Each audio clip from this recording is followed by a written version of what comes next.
Hey guys, स्वागत है आपका हमारे न्यू चैनल में। मेरे चैनल में बहुत सारे कमेंट्स आ रहे थे कि क्या होते हैं कि आप अपना ऑडियो पैड चैनल को कहाँ से डाउनलोड करे हो, आपका ऑडियो पैड क्या होते हैं कि कहाँ से लिंक है, ऐसा वैसा। तो मैं आपको एक बात बताना चाहता हूँ। क्या होता है कि मैं अपने जो गेम है उसको ना मैं डाउनलोड नहीं कर रहा हूँ। मेरे पास सिर्फ 2 ही ऑडियो पैड के गेम है। फर्स्ट ये ड्रम मशीन है, देख सकते हो।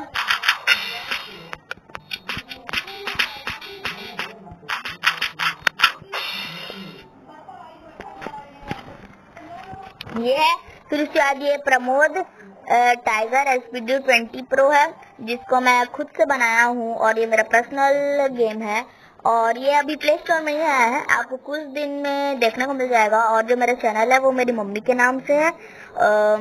तो फिर मैं आपको इसको चला के दिखाता हूँ।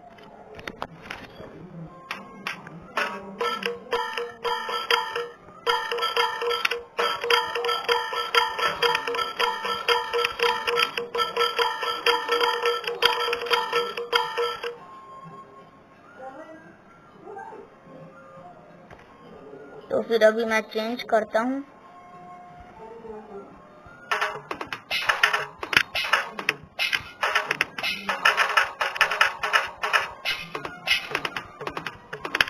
और जो फेमस है मेरे वीडियो में वो टाइगर वाला है, जिसको मैं अभी आपको सुनाने वाला हूँ।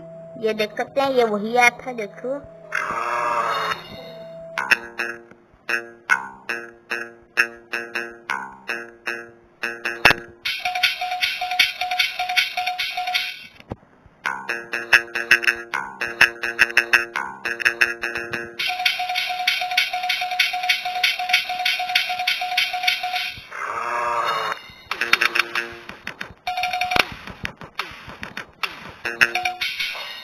तो आपको मिलते हैं नेक्स्ट वीडियो में। Okay, bye bye.